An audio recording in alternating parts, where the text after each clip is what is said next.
एक सत, उसके बाद द्वापर यानी 2, उसके बाद त्रेता यानी 3 और कलयुग यानी कि सबसे लास्ट चौथा युग।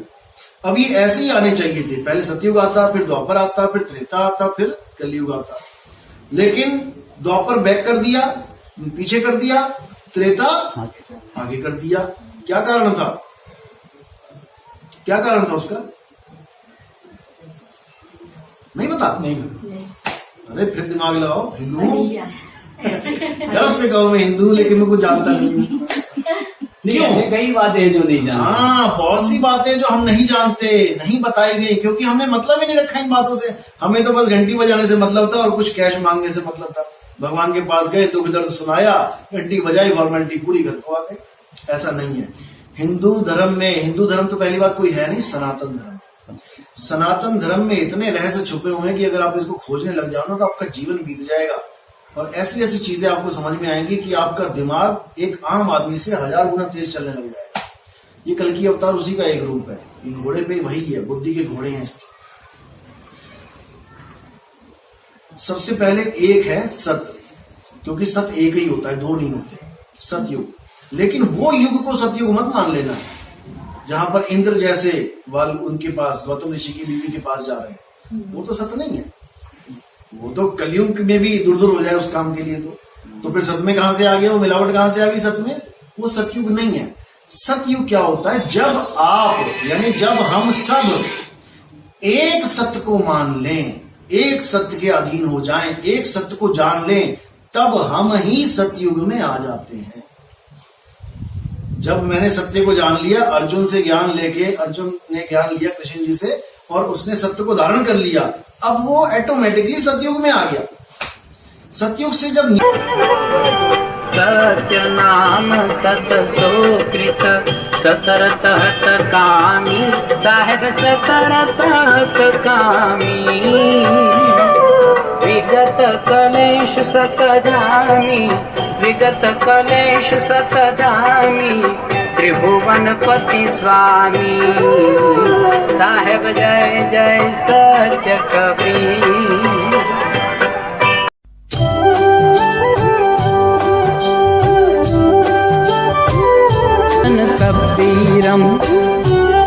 लेकिन आत्मा का ज्ञान कौन ले रहा है? जो भी गुरु मिल रहा है मंत्र जपा दे रहा है। हाँ। जो भी मिल रहा है आनंद नाम में उलझा दे रहा है, जो मिल रहा है सांसों में उलझा दे रहा है, काया में उलझा दे रहा है, जंत्रों मंत्रों में, तीर्थों में, पहाड़ों की परिक्रमा करने में उलझा दे रहा है। तो कैसे बात बनेगी? नहीं बात बनेगी। ये सब थोथा ज्ञान है।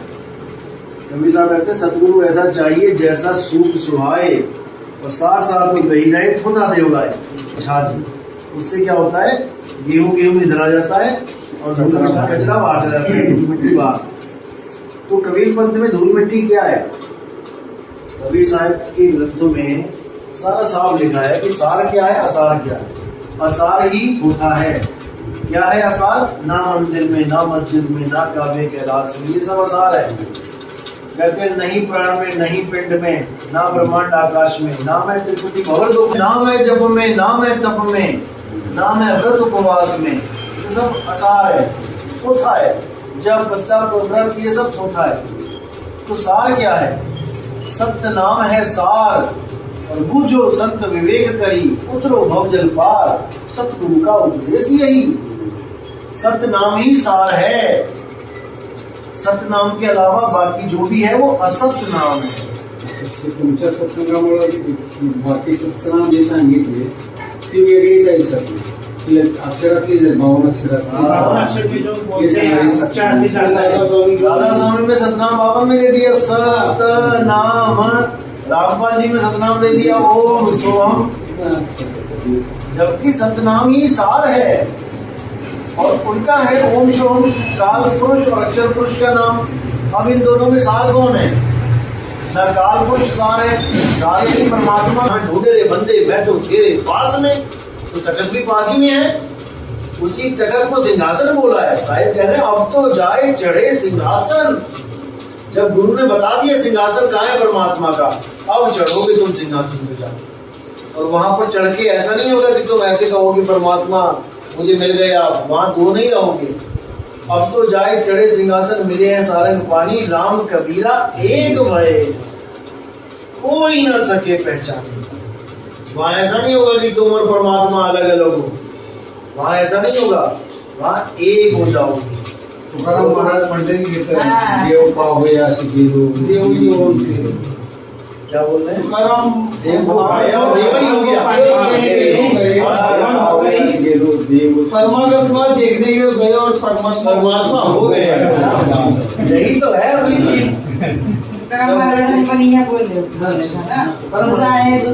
जैसे कोई मिले तो अरे भाई मजा आ गया तुझसे मिलके, आनंद ही आ गया आज तो दो लोगों के मिलन को आनंद कहते हैं।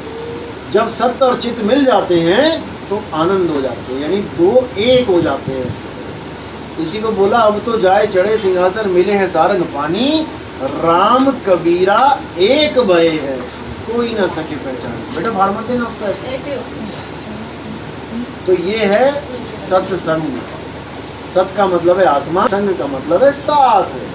आत्मा का साथ करो और सत्संग में रहो, शरीरों को छोड़ दो। चाहे वो कृष्ण जी का हो, चाहे वो राम जी का हो, चाहे हनुमान जी का हो, चाहे वो कबीर जी का हो। हम कबीर साहब की मूर्ति नहीं पूजने देते किसी को। अगर हमारा भगत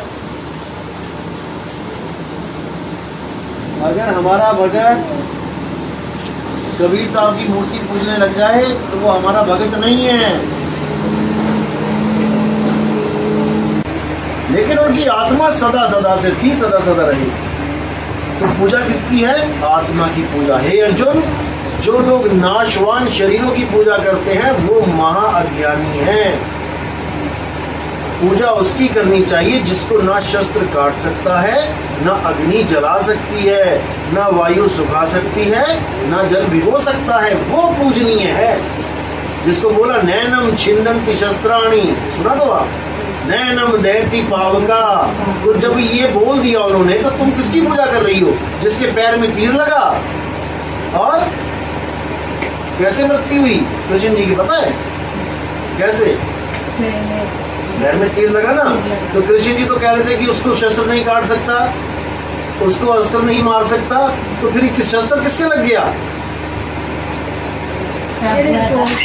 तो फिर इसीलिए अर्जुन को बोला गया, अर्जुन ये शरीर नाशवान है, ये शरीर असत्य है, सत्य केवल आत्मा है, जिसको कोई अस्त्र शस्त्र काट नहीं सकता, अग्नि जला नहीं सकती, पानी भिगो नहीं सकता। भगवान राम की मृत्यु कैसे हुई थी? क्या किया था उन्होंने? जल समाधि ली थी सरयू नदी में। तो जल कैसे भिगो गया? फिर जल के जलने कैसे खत्म कर दिया? यानी कि वो नहीं है वो चीज जिसको हम मान के बैठे हैं। गीता में इतना स्पष्ट बताया गया कि केवल आत्मा ही एक सत्य है, आत्मा के अलावा सब झूठ है। चाहे कोई भी शरीर हो, सब झूठ है। शरीर है क्या? हड्डी, मांस, नाड़ियां, खून, ये 10 इंद्रियां, आंख, नाक, कान, 10 इंद्रियों से गंदगी निकलती है। सारी दुनिया अंदर और दूसरी तरफ से मुंह खुला, सारी दुनिया बाहर, और ऐसे चक्कर चला दिया पूरा। क्या ज्ञान मिला उस चक्कर से? उससे ये ज्ञान मिला कि तत्व ही तत्वों को खाता है और तत्व ही तत्वों को पैदा करता है। जो काल भगवान का मुंह है वो केवल उनका मुंह नहीं, ये जितने भी मुंह हैं, क्या खा रहे हो सुबह से शाम तक? ये तत्व तत्वों को ही खा रहा है। भिंडी मिली उसको वो छपा गए, चावल मिला उसको खा गए, साग मिला उसे खा गए, मुर्गा बकरी सुअर तक नहीं छोड़ रहे उसको भी खा गए। अरे तुम ही काल भगवान का छोटा सा रूप हो, सब कुछ तुम ही खा रहे हो।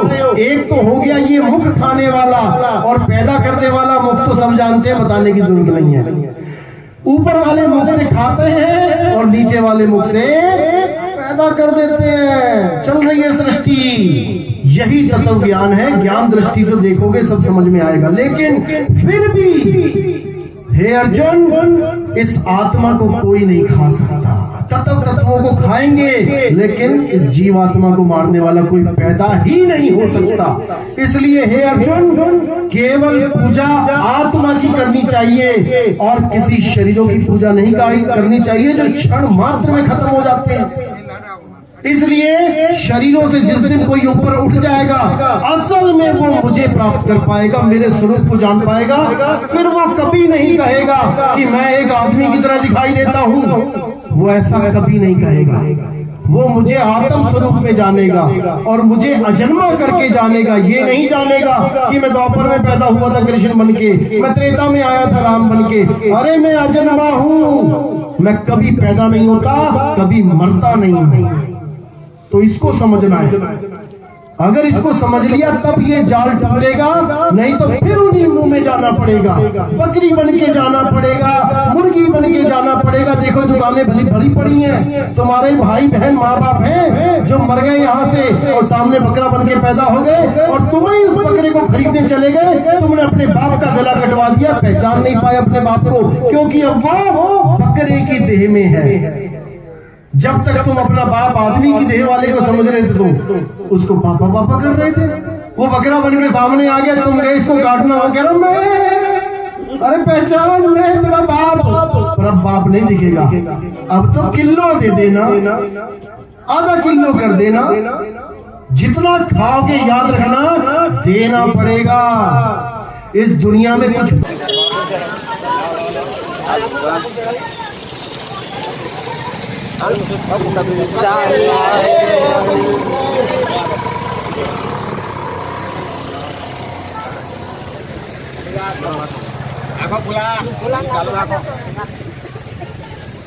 आखो जल्दी।